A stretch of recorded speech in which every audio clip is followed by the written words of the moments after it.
Asian cup বাছাই পর্বে ভারতের বিপক্ষে বাংলাদেশের জয় প্রত্যাশা করছেন হামজা চৌধুরী। রাজধানীর একটি হোটেলে বাংলাদেশ দলের আনুষ্ঠানিক সংবাদ সম্মেলনে পুরোটাই ছিল হামজাময়।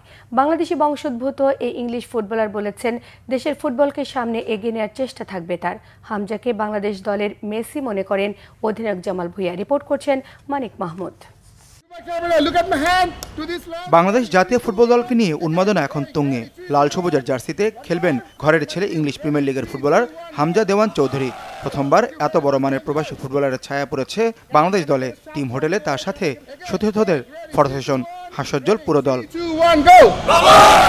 হামজাকে ঘিরেই স্বপ্নের জাল বুনছে বাংলাদেশ দল। তার ছোঁয়ায় বদলে যেতে পারে লাল সবুজের ফুটবল। নতুন এই সেন্সেশনকে দিয়েই হতে পারে দিন বদলের শুরু। অধিনায়ক জামাল ভুঁইয়ার চোখে হামজা চৌধুরী বাংলাদেশের Messi.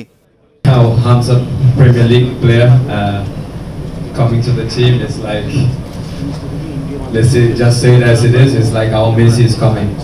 I think on the 25th when Hamza hear the national anthem, I think he's going to get goosebumps. Amar same chilo, I think Hamza will do the same. আপনারা সবাই একটু খুশি আজকে কারণ হামজা আসছে, সো এটা আমার জন্য ভালো লাগতেছে, অন্য দেওয়ার জন্য ভালো লাগতেছে।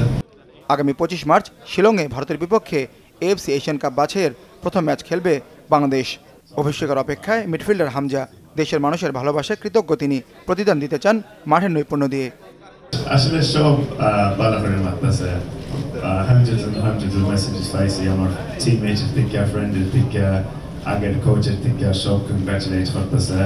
আসলে it's so nice for them to be able to see that side of Bangladesh, and our family also proud to feel to see that me I see as a মানুষই আমার দেখছে আর welcome করছে।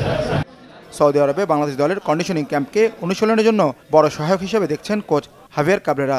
ভারতের বিপক্ষে লড়াইয়ের জন্য শক্ত মানসিকতায় তৈরি করছেন শিশুদের। ইতালি প্রবাসী ফুটবলার ফাহমিদুলকে প্রতিভাবান মন্তব্য করে তাকে স্কোয়াডে না রাখার ব্যাখ্যাও দেন কাবরেরা। ফাহমিদুল দারুণ ফুটবলার, তার মধ্যে ভালো সম্ভাবনা আছে। সৌদিতে ও আমাদের সাথে এক সপ্তাহ ছিল। ওর বয়স মাত্র 18। জাতীয় দলে খেলার অফুরন্ত সময় আছে। আমার মনে হয়েছে ওর আরেকটু পরিণত হওয়া প্রয়োজন। He's a talented player. He's very young. Next match to India Shatana, so of course there's going to be a lot of hype. But with the inclusion of Hamza, it's going to be more. We have to focus on ourselves and we have to focus on winning on the 25th. That's our goal. এদিকে ফাহমিদুলকে দলে ফেরাতে আন্দোলন ও বিক্ষোভ করেছে সমর্থকরা। সাক্ষাৎ করেছে বাফুফে সভাপতি তাবিত আওয়ালের সাথে। বৃহস্পতিবার সকালে শিলংয়ের উদ্দেশ্যে ঢাকা ছাড়বে বাংলাদেশ দল।